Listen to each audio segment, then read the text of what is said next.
Thanks. And again, my name is Lowen Cattolico, here to talk about posture.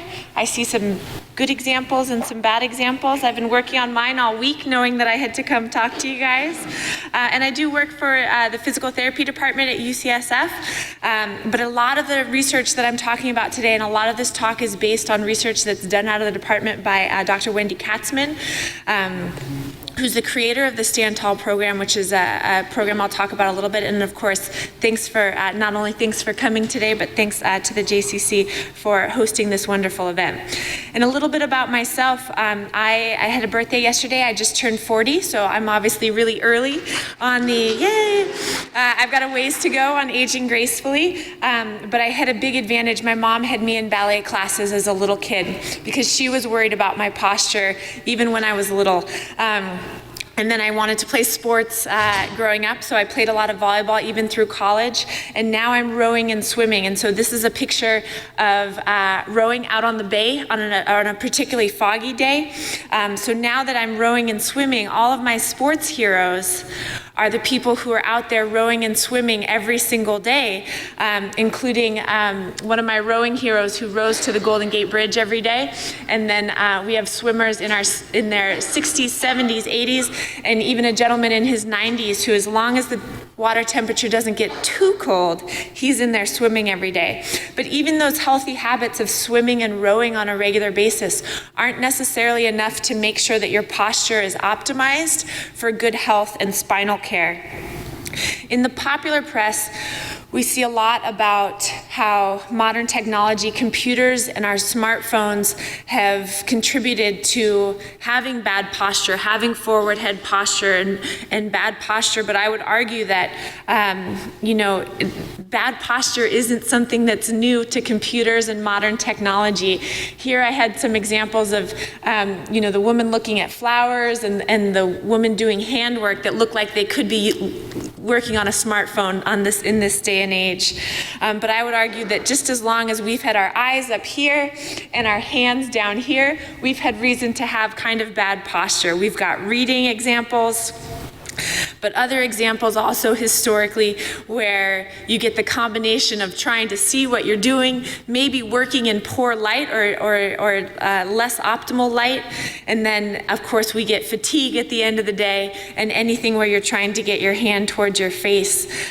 Even when we talk about working through time, traditionally we always had, the complaint now is people sit in front of a computer to do email or to do a little bit of work, and their posture is not great. But obviously we've always had issues with work and posture, and you have to incorporate good posture not just into the exercises that you do throughout the day, but also into the things that you enjoy doing, into your hobbies. Here the examples I have are a little bit of working on a project or working in the garden. Also very important to have great posture. And the Stand Tall program that's run out of UCSF is an NIH research-funded program. It's a community-based exercise program, but again, you can take some of the key components to it and practice it on your own as well. It's postural and functional training, and a lot of the research on it was for hyperkyphosis, which means that postural problem where your upper back starts to bend forward a little bit, and so of course your head is located forward, and it's hard to get the shoulders back and the head realigned well over the rest of your spine. The problem with hyperkyphosis, it does go along with osteoporosis and decreased skeletal health, but it causes balance problems. It can cause neck and back pain, and also can lead to vertebral fractures, and problems with balance obviously can lead to multiple types of fractures.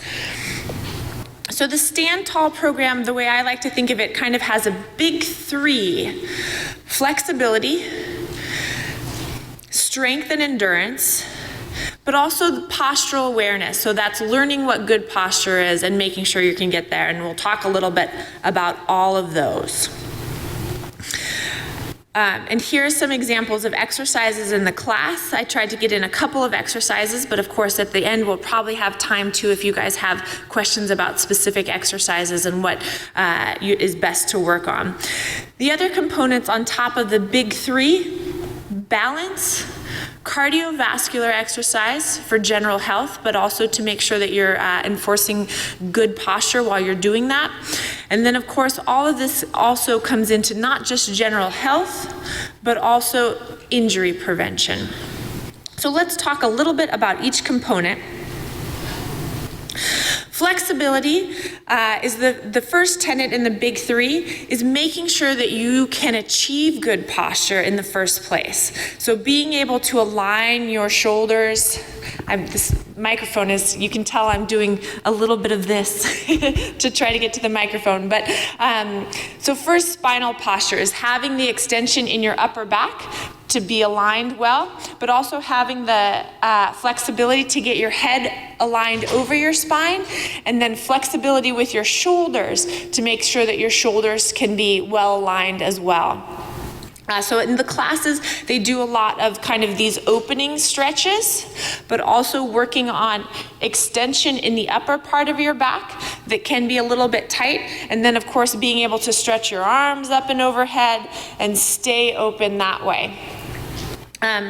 The other things that we worry about along with the spinal posture as far as flexibility is then being able to maintain great spinal alignment, a good straight spine, when you do have activities that you need to bend forward. And so that requires great flexibility in your hips and also your knees, because if you do need to sit in good posture, that's where you want your bending places to be, and then you want your spine to be not perfectly straight. Again, everyone's got normal spinal curves, but you want them to be well aligned. If you have to bend and pick something up from the ground, you don't want to have to bend with your spine to achieve that. You want to make sure that you have as much flexibility in your hips and knees in order to make the legs do the work for some of those activities. And then of course, being able to have flexibility in the other direction in your hips, that when you do go to stand up, and I'm one of the people when I go to stand up after sitting for a bit, sometimes my hips don't straighten out all the way at first, and then making sure that you have the flexibility that way to stand tall over your hips and then align the rest of your spine over your hips. So flexibility of shoulders and upper back, as well as your spine, to make sure you can get in those good postures is the first part. But then of course, it takes strength to stay there. So on top of the making sure that you can get to good posture, you have to have the muscular support to support your spine and the rest of your skeleton in that position. So some of the strength exercises that we recommend is definitely resistance training. So some kind of lifting weights or working with those exercise bands that add a little bit of resistance. And more the studies, and some of them are coming out of the geriatric group where Dr. Walter, some of the research that she presented as well. But even as you get older, you can benefit from doing resistance training, and you can still maintain muscle a little bit better. And they've even showed that some people who haven't been working out can build a little bit of muscle, even into your 60s and 70s probably. I don't think they've done research beyond that, but they should. But spinal extensors are muscles that help to keep your spine aligned well, and you also get a lot of help from the muscles of your shoulder blades, so being able to pull those shoulders back and working on those muscles across your upper back. There's muscles in your neck called the deep neck flexors that take this kind of posture and then hold you with your head well aligned. And that's that little chin tuck. And then of course, strengthen your hips. Not only is that important for good spinal alignment when you're standing and walking, but it also helps to keep you stable side to side. And we'll talk a little bit about balance as well. And then abdominals, of course, everyone thinks of their abdominal muscles as this muscle that runs down the front.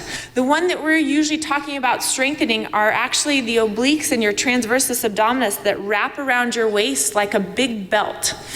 And we don't want you necessarily strengthening your abdominals in a flex, like a traditional sit-up position, but actually working on pulling your abdominals in all the way around the waist to elongate the cylinder that is your trunk and be a little taller through your spine. So when you think ab exercises, think about stuff that keeps you well aligned and supports you even a little taller, and we should call it stand even a little taller instead of just stand tall. Get even taller, because your abdominals that we're working on are the ones that kind of pull in the cylinder all the way around the waist and elongate your spine to help you support against gravity a little bit, if that makes any sense. And those aren't what we traditionally think about when we think about just the ab muscles in the front here, because those are the ones that people traditionally always did sit-ups for, and we know that a sit-up position isn't necessarily the best for your spine.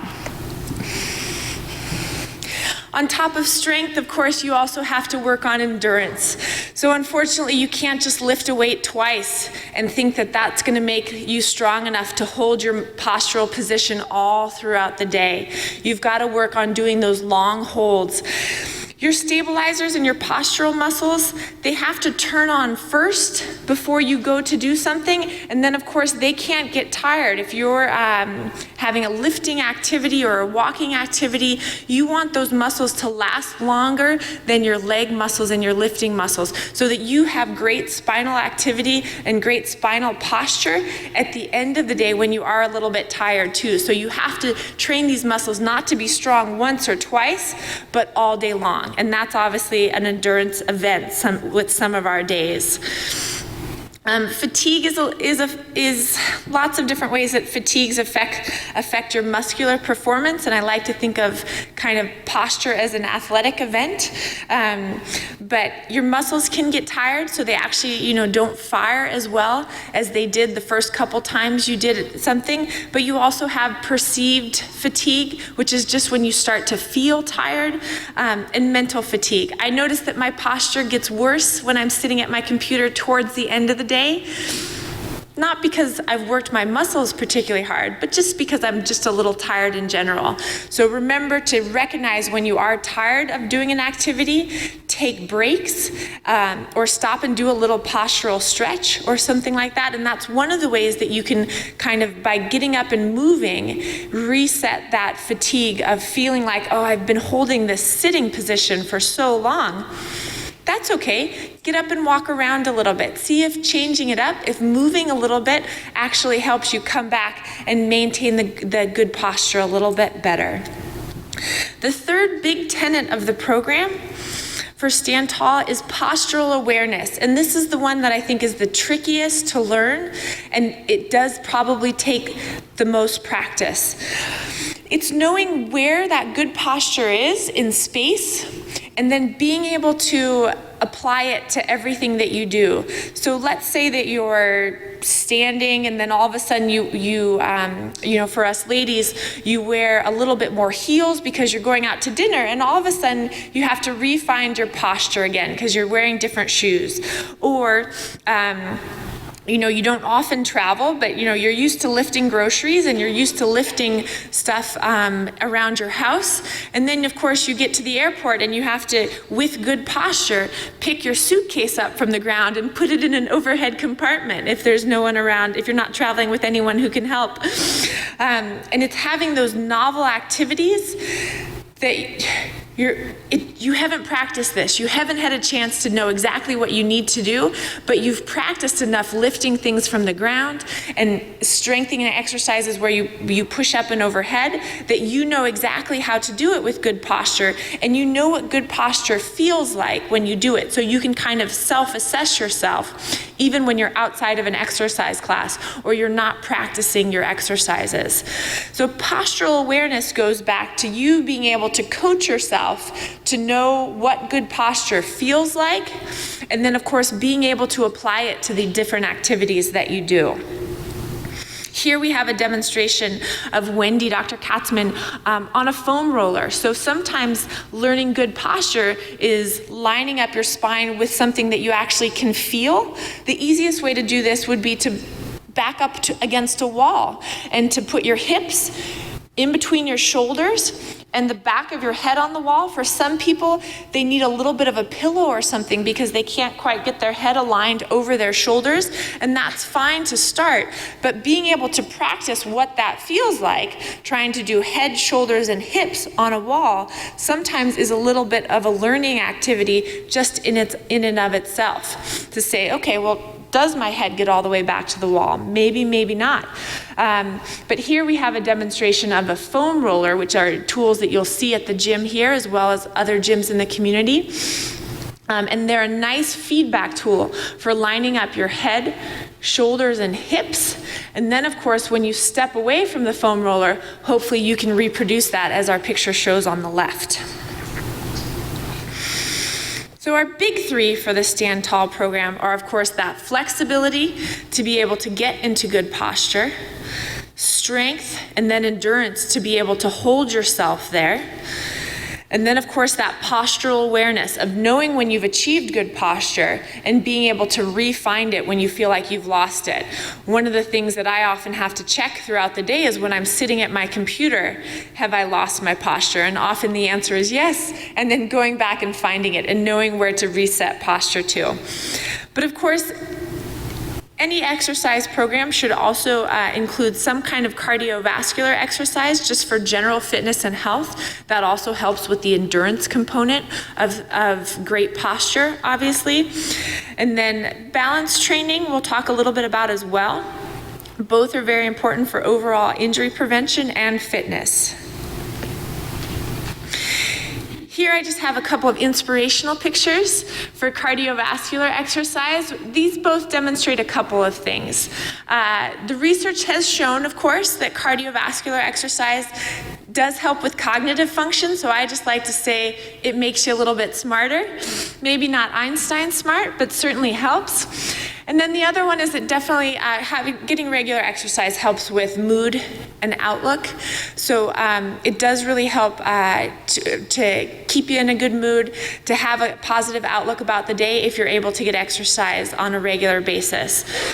The other things that this shows, Einstein, of course, was among many other things, but in the biking community, he was known for biking to work every day. And that's kind of a demonstration of how exercise fits into your everyday routine. Finding ways that it's convenient for you to fit it into a normal day, not just outside of your normal everyday.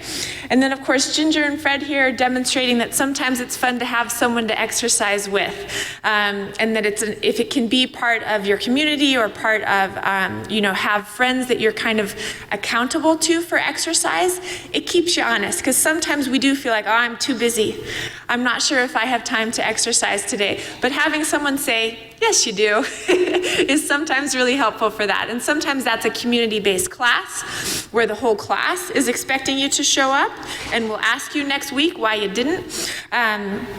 Or just having friends that you exercise with who will remind you when you're just being maybe a little not motivated on a day, but you actually do have time if you make time.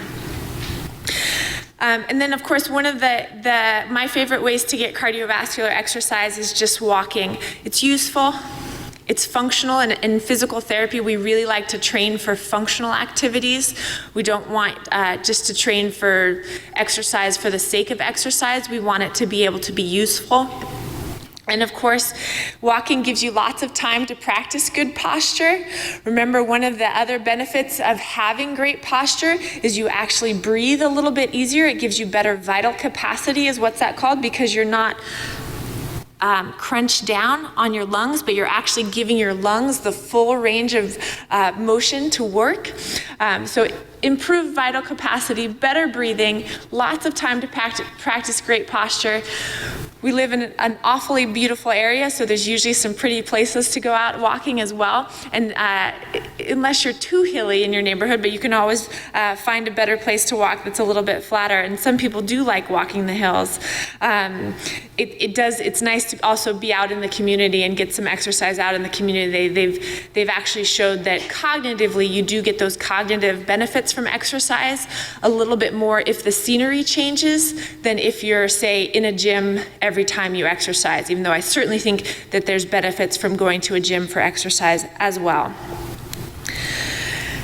Balance training is an important component of posture, partly because good posture actually improves your balance, but also good balance can actually improve your posture. So they feed back and forth into each other.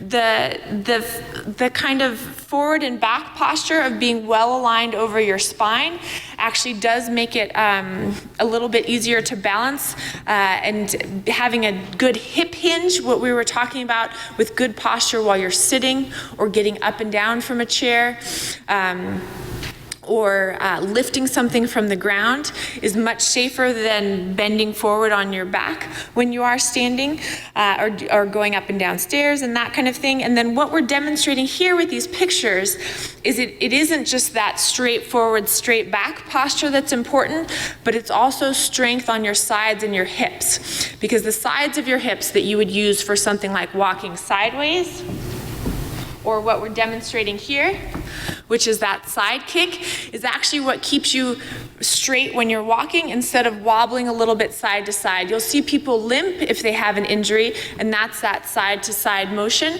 But also as people have some balance challenges, there's more wobble side to side that can actually be really tough on things like neck, back, and knees. So having improved balance is not just important as you get older and part of aging gracefully.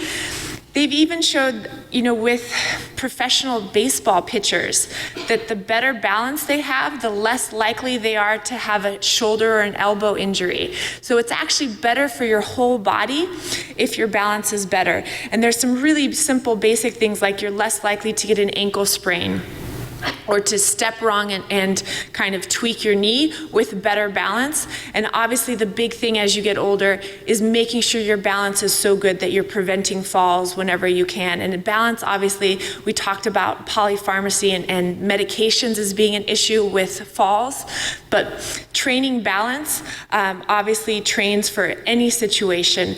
The eyesight, vestibular system, which is that inner ear system, all of those are very important components of balance. But any of them are benefited from practicing balance exercises and making sure that you're doing some of the strengthening, some of the postural awareness training so you know what good position is while you're working on your balance, and not practicing balancing in bad posture, but practicing great posture while you're working on your balancing. And then of course adding some resistance training to make sure that you have the strength and endurance to maintain good balance throughout the day. Putting it all together, you do want to practice that postural awareness so that you've practiced, doing a squat enough times that when you go to pick something up from the ground or pick some groceries up from the back of the car as we're demonstrating here, even just getting in and out of a chair, you know automatically how to do it with good posture. And that's the reason why you want to practice these things enough that you start to practice them even as part of your everyday routine. So every time you get in and out of a chair, you think good posture, hinge at the hips, and that's your cueing. Some other little tips about posture that are, outside of our big three. Are there really easy ways to run into pitfalls with posture? And I see a couple people here, even with our warm weather, who are doing a good job of keeping their necks warm on this cool morning. But if you have a cold neck, a lot of times you'll lose it. And my shoulders come up to my ears when my neck gets cold, so remember to bring scarves with you on cooler days, especially in San Francisco where our weather is notorious for being a little bit unpredictable. And then of course looking at your closet and having coats that have a little bit of collar to them. Most people would say, it's San Francisco, of course I do. But I still catch myself in the evening sometimes walking home like this and having lost my neck posture just because I'm a little bit chilly. We talked a little bit about exercise. And the Stand Tall program, again, is based on a lot of extension activities where you're working on bringing your head back over your spine. But you don't want to then try to do an exercise program that works on your flexion-based activities without thinking about how you're doing it. So again, I would argue that some of the exercises that we saw where you're working on pulling up tall might be a more important activity than being able to straight-legged bend forward and touch your toes, which sometimes encourages people to bend their backs a little bit. Now, obviously, if you have to reach something from the ground, remember we're bending at the hips, bending at the knees, and still able to reach down. But be careful when you think about exercise. Try not to focus on things like flexion-based activities where you are bending forward, especially those loaded activities, and a lot of the research, again, on that upper back hyperkyphosis, that forward bend, that's a very dangerous activity to load up in that position if you're bending forward from the back. But also be careful if you do have some skeletal health problems, if you do have some bone density problems, of twisting activities as well as flexion activities. Focus on extension, standing up tall, even with your strengthening exercises. And that makes a big difference, and obviously that's an important one for injury prevention. Everyday lifting and sitting, I've probably driven this point home a little bit overdone, but think about it every time you pick something up from the floor. We train people to, even if they dropped a pencil, which nobody uses pencils anymore, but I still practice dropping a pencil in the clinic. Even if you go to pick up something light from the ground, think about how you're doing it. Think about having the best posture possible, even if it's not something that's heavy. So the next time you do pick up a suitcase or a bag of groceries, you're automatically in that great posture. And we do, and here's another, one of our great examples of it takes a lot of work to keep the bridge looking as good as it does, and posture's kind of the same thing. You can't just have an automatically great posture without working on it. It takes a lot of time, and even, I'm a little on the younger side, and I talk to patients all day long, maybe not in this forum, but on one-on-one with patients about how important posture is, and I still catch myself slumping a little bit at the end of the day. So it takes kind of that constant work throughout the day of thinking about your posture and making sure that you're continuing to work on it. Now, we do have a little bit of time for questions. Does anyone have questions about the program or exercises specifically?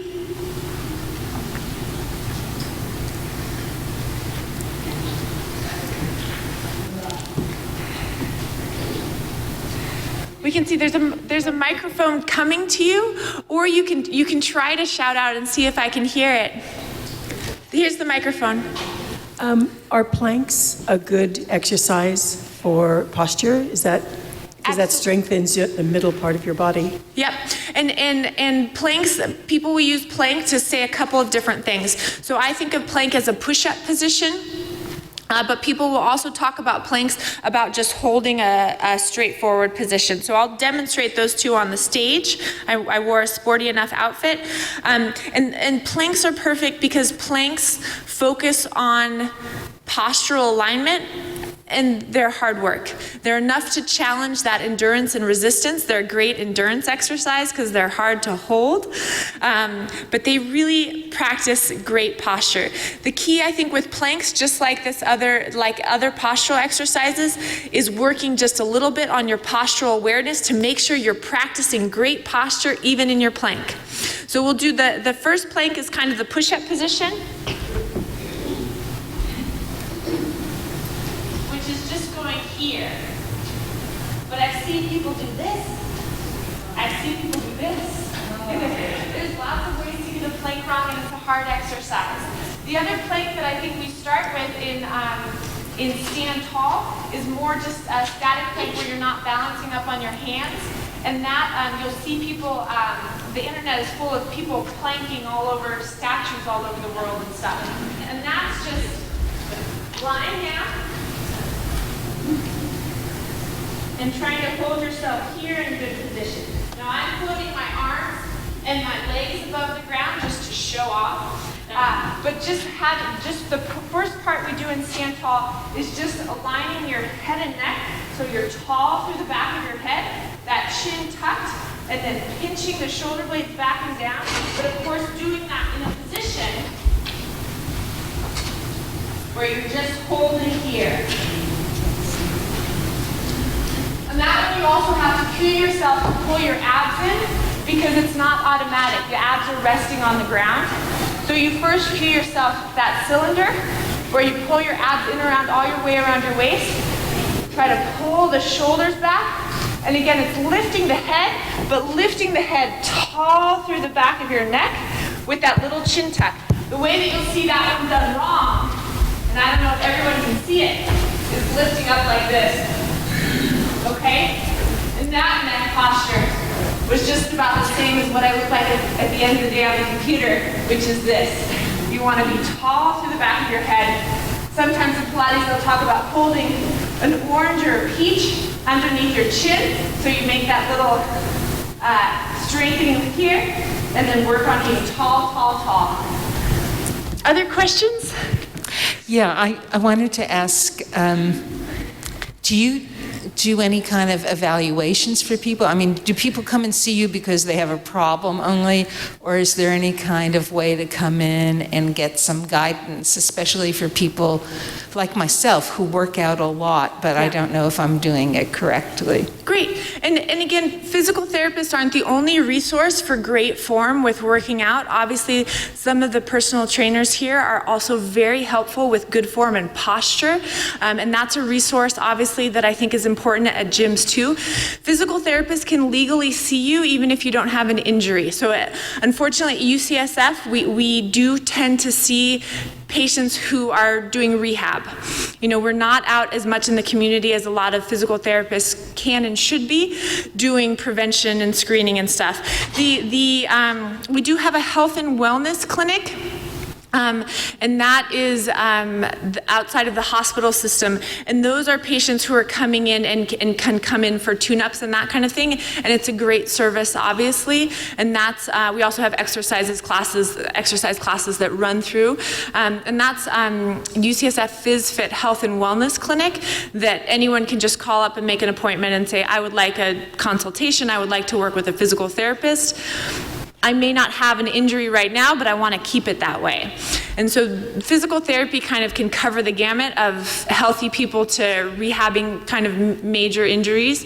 But it's not the kind of thing that you should wait, obviously, until you have an injury to seek out great advice and great care. You certainly, I think it's certainly worth your time if you have an established exercise program to get enough support, whether it's from personal trainers, from MDs, from friends who have great Pilates training or something like that. There's lots of different resources to make sure you're doing stuff with great form and to keep you honest about it. Because I do think that's important, is practice doing stuff perfectly. Don't just practice over and over again. You want to practice doing stuff correctly. Other questions? Good morning. I work in the garden every day. Yes. For 2 hours, so Wonderful I always exercise. forget to bend. Yep. Whenever I pick up, dried leaves Yep. or any dirt or, Yep. So right now, can you show me an example wherein how to pick up dried leaves from the ground Yep. or from the, Yep.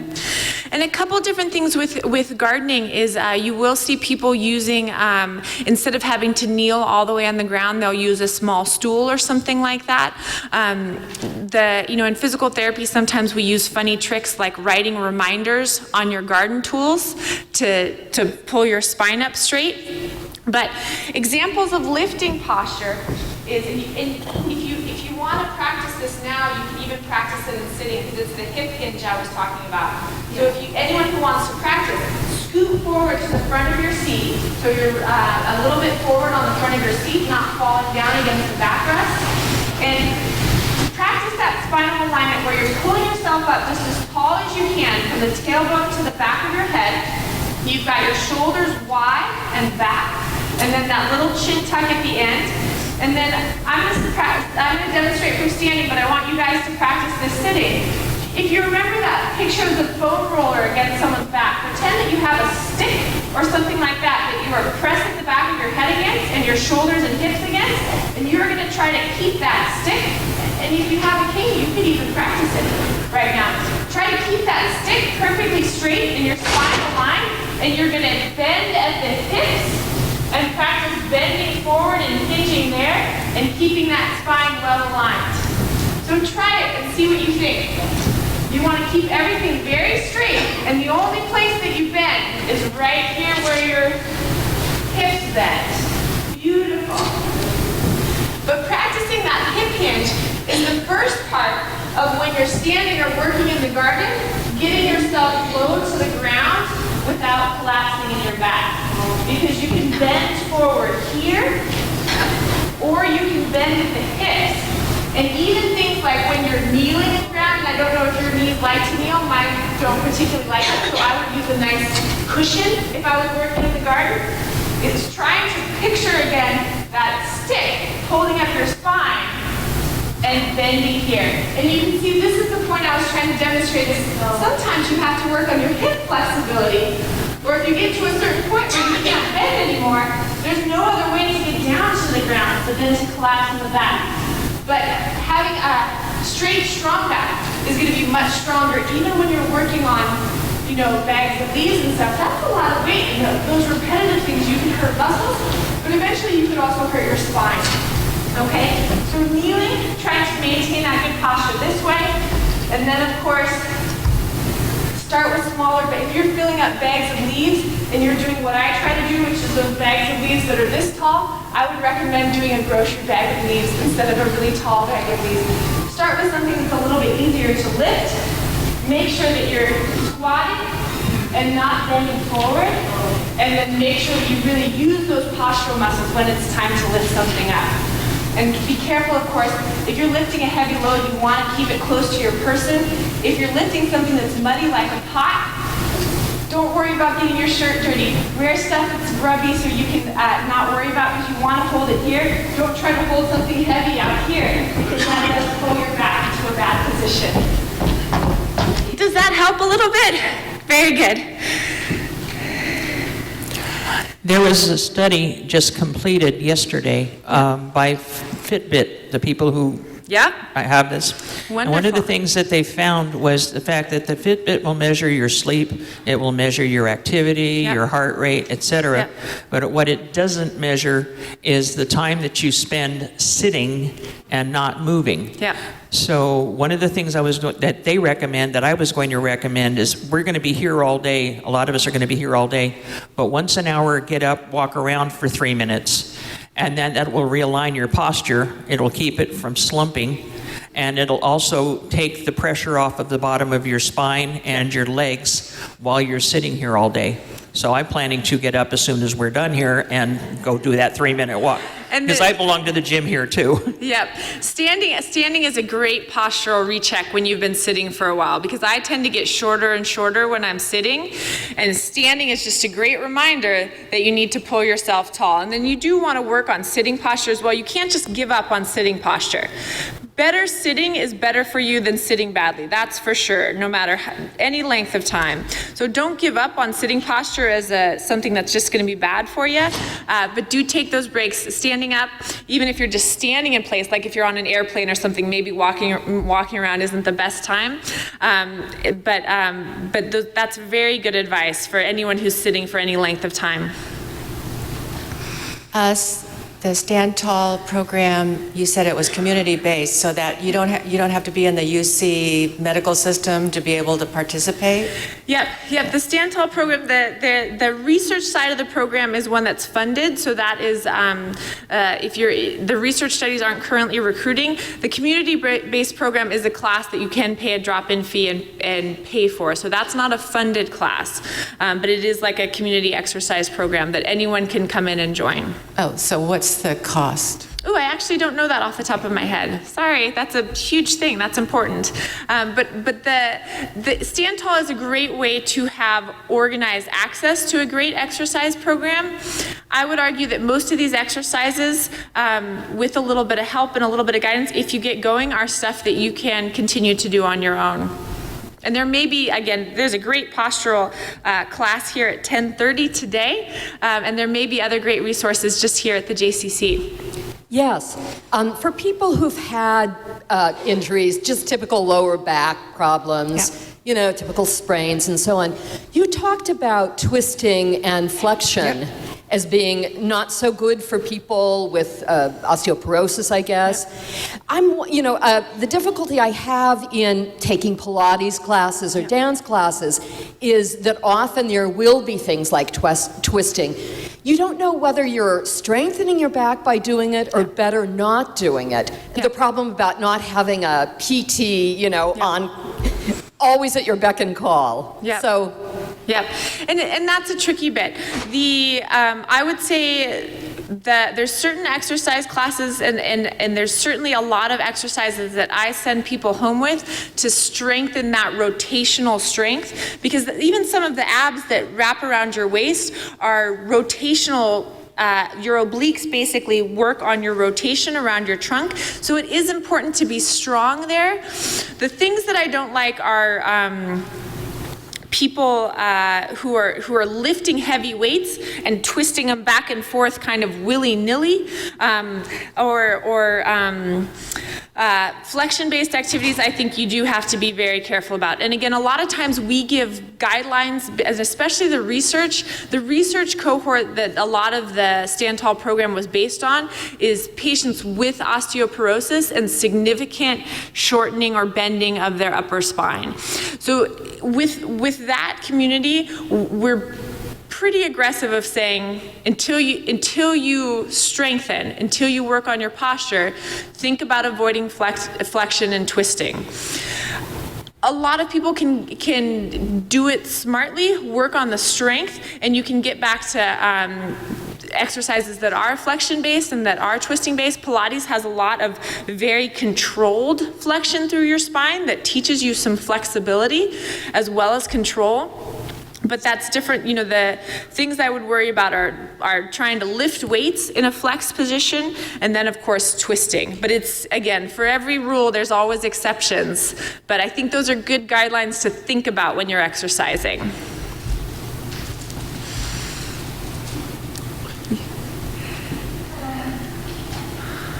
Can you recommend the maximum weight to do it every day? The lifting, like the dumbbells? Yep, lifting, resistance training every day. Yeah, or using the dumbbells. Yep.